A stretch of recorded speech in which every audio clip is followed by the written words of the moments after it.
Yellow earth like dust covered his feet, making his feet warm.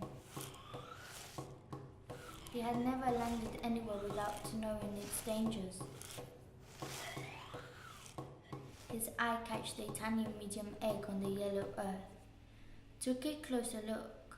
It had looked like a dragon egg, but dragon's egg took a very long time to crack and come out. He heard a crack noise. Crunch, crack, crunch, crack.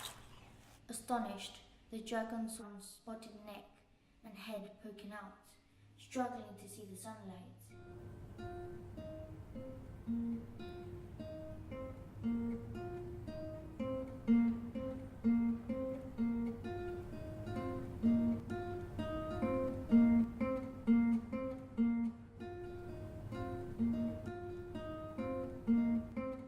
Then there was more cracking and crunching noises. Soon he was surrounded by creatures with wings. He soon realized he wasn't the only living thing on this planet.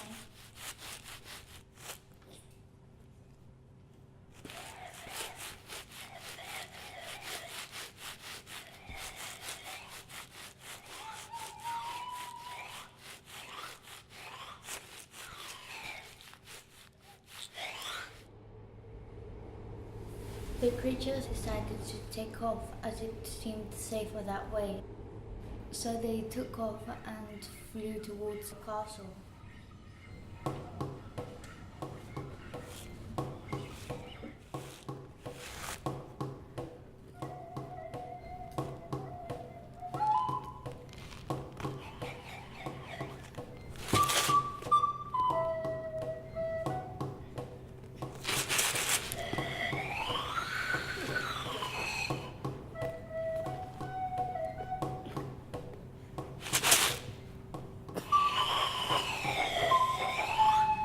Boom, crash, bang. That night tears were pouring from the sky. Blue and yellow lights struck from the heavens. It was lightning. As thunder struck, it split trees into halves, leaving the trees to bleed sap. In that little island, some little creatures hid frightened. All of the strange figures came out as the storm calmed down. They were shivering cold. Hopelessly, the friends sat next to each other, cuddling up. Although it seemed hopeless, one little character still had hope. He had an idea. He told everyone to collect wood and some pebbles. They gathered all of the twigs together and banged the two pebbles together until it sparked.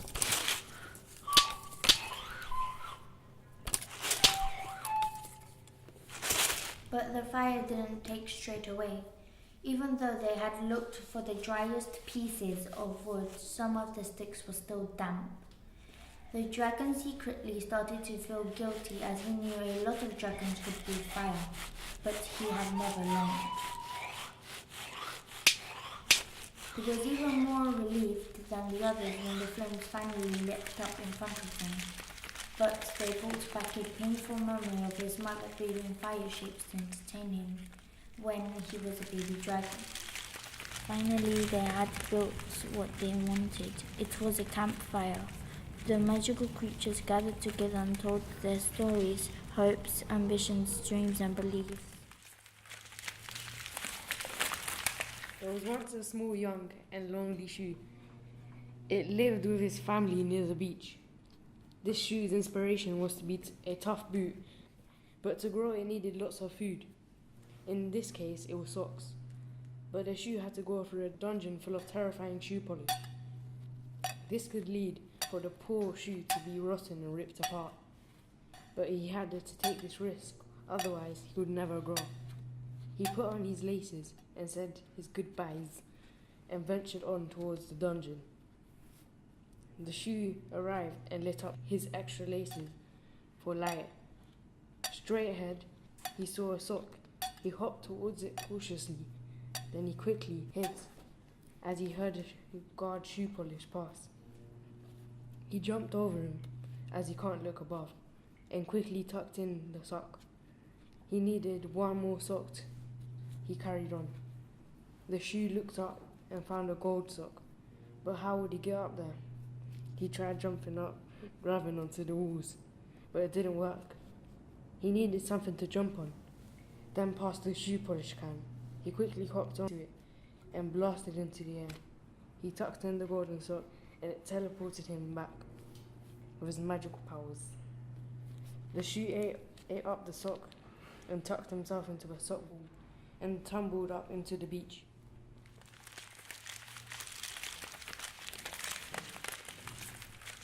Once upon a time, there lived a butterfly. He was so strong and he loved going on adventures to jungles, forests and mountains. The best thing he liked about this was meeting new animals of all sizes. One day while he was on his way to the jungle, he spotted something unusual. It was an orange thing bright in the sky. It was a shooting star but not an ordinary one.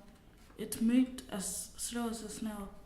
He landed on a tree branch and watched the star snap. The tree branch broke and a net caught him. He was trapped in the net and could not fly out or find his way out until another insect helped him. Since then, they became best friends. I don't like paint. In my dream, the sea was made of paint. I felt tired and I fell into the sea. When I flew to the nearest island, I went straight to jail because it was the law that you should not have paint. In jail, I painted myself sitting down on the bench. When someone came and opened the door, it was my chance to escape.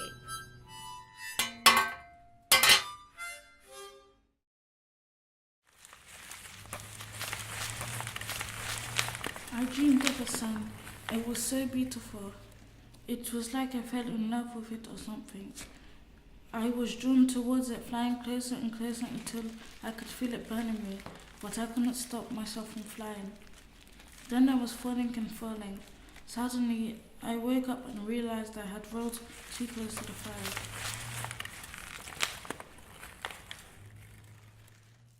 It all started on my 12th birthday. Before then, my childhood had been filled with happiness and joy. I loved my life in Zimbabwe, but on July 12th, my birthday, everything turned black. I fell terribly ill with an almost uncurable disease. The only antidote was owned by the healer, our witch doctor. Little did I know that the healer was corrupt and planned on putting a life-changing curse on me. He lured me in with his cunning ways and stories of his previous success on other patients. Suddenly, the evil man pointed his wooden scepter at me. He muttered some magic words and bam! I slowly began to shrink and shrink and shrink. A hard shell formed around me. Instead of me, Gino the giraffe, laying there, was an oval-shaped egg. Inside the egg, unable to move or breathe, Gino struggled with his feelings of bitterness and rage towards the corrupt healer. His fears for the future caused him great suffering as he struggled to keep his sanity. What monster might he become when he hatches? Would he hatch at all? Then, slow lightning. The egg was cracking. He struggled out and realised that he had wings. The witch doctor wasn't very good at healing, but at least his curses sucked too. Once a butterfly woke up in the fireplace and all of her friends were gone, so she went to find them. She flew as fast as she can, but the butterfly saw a place full of flowers. She likes flowers, so she landed on a flower and had one bite. "Hey," said the flower, "don't eat me, I have a life to live." "What?" said the butterfly. "Rude, you don't eat flowers," said the other flower. "Yeah," said another one. Butterfly was in shock to what she was hearing. Then all of the flowers were talking. Then someone said, "Butterfly, wake up, wake up." And she did. It was a dream. Then she told about it to her friends, and she went back to sleep. The end. The fairy woke up and told the others about her strange dream. I was flying up above trying to search for you guys, but I could not see you anyway. So I saw this glowing light, Perhaps it was the fire. Maybe nobody put it out. So I went to look. But when I got there, it disappeared and I saw loads of lights flying up in the sky. I thought it was just a shooting star. But when I went closer, they had wings and they looked just like me, which made me confused because I thought I was the only fairy alive. I was frightened and curious at the same time, so I followed them. We went inside a holly tree and there was a teacher and there was loads of chairs. The creatures realized that they all had the same dream about school. Then they realized why. They became aware that the sound was coming from a playground. The castle must be a school, but we're a flying giraffe, a flying boot, and a dragon. How would we even know about school? The boot is angry because he hates all kinds of learning. But you'll get bored if you don't learn anything, says the dragon. I'm thinking perhaps I can learn to breathe fire. Why don't you teach yourself? How can I if I don't know how? Look it up on the internet. It's bound to be on YouTube somewhere. One of the butterflies looks at the booth and says, "You don't mind learning, really. You just don't like being taught."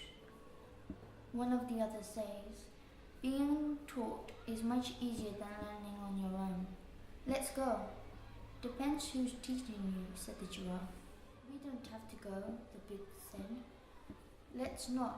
No one will know. We can go and take a look. We don't have to stay," said the paintbrush. He'd like to know why something about it seemed so familiar. The creatures all agreed to take off again and fly towards the castle.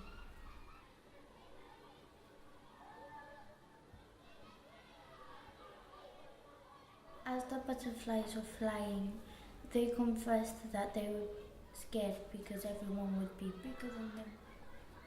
But one of them says it would be exciting to meet new people.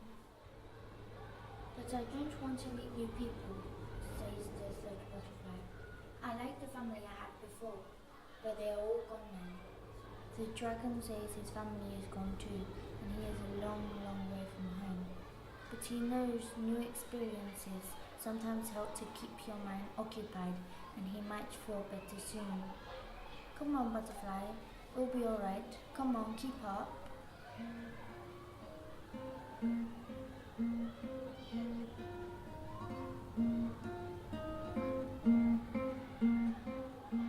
"Oh, they look just like fairies, but they don't have wings. Look at them running about." "Hey, you have wings now. Do we know each other?" said the paintbrush. "Oh, that's weird." "No, it isn't. Don't you remember me? You have wings too?" "Long story," said the giraffe. There you are, you made it to be a boot. The boot replied, "You're in school now. How did that happen?" Long story. Hello, my name is Phoebe. What's yours? "My name is Nekatsu." That's a nice name. What does it mean? Nekatsu is the name of a princess in Japan. My name is Ruben, and I think my name means never give up. Hello, my name is Marina. What's yours? My name is Tara and my name means I'm a goddess. I thought I was the only one with an imaginary friend. I was keeping it quiet. And they seem to already know each other. Maybe things won't be so bad. There's me thinking I'd be left out because I'm weird. Turns out everyone else is weird too. Then nobody's weird. Does that mean nobody's weird? There's no such thing as weird. Everyone is just who they are. What does that bell mean? Is the school on fire? Wow. You are weird. Haven't you been to school before? No. What's the big deal? Homeschooling. It's going to be tough. Good thing you've got a big strong boot to help you. School makes him angry though. I don't know how much help he'll be. Anger isn't necessarily bad. You can just use all that energy for something good if you can learn to channel it. This is it, guys. See you after school. Why do we have to hide them? Not everyone can deal with the raw imagination. Doesn't everyone have one? I don't know, sometimes I wonder.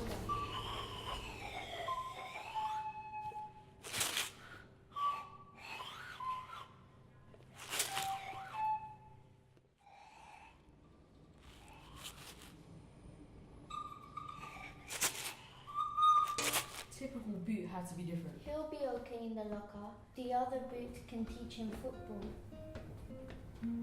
I was scared on the first day here, but I feel better now. I feel like I grew up a lot over the summer. Like maybe I can do better now. I was looking forward to starting a new school, but it was harder than I thought. Like when I got on the trampoline in the summer. But I got the hang of it in the end. Yeah, things don't always turn out the way you expect. I thought the earth looked like a beautiful emerald set in a sea of diamonds, but it turned out to be full of snakes. What? Just a metaphor or something. Don't know why I thought of that. Don't worry, I don't much like snakes either. Sometimes I worry they'll come back. It's weird. Sometimes dealing with difficult situations teaches you so much that it turns out that a bad thing is a really good thing. Although a good thing can turn out to be bad too. Like the sun is so beautiful, but if you go too near, it will burn you. Yeah, like Icarus. Just gotta stay awake and pay attention, that's all. Make up your own mind.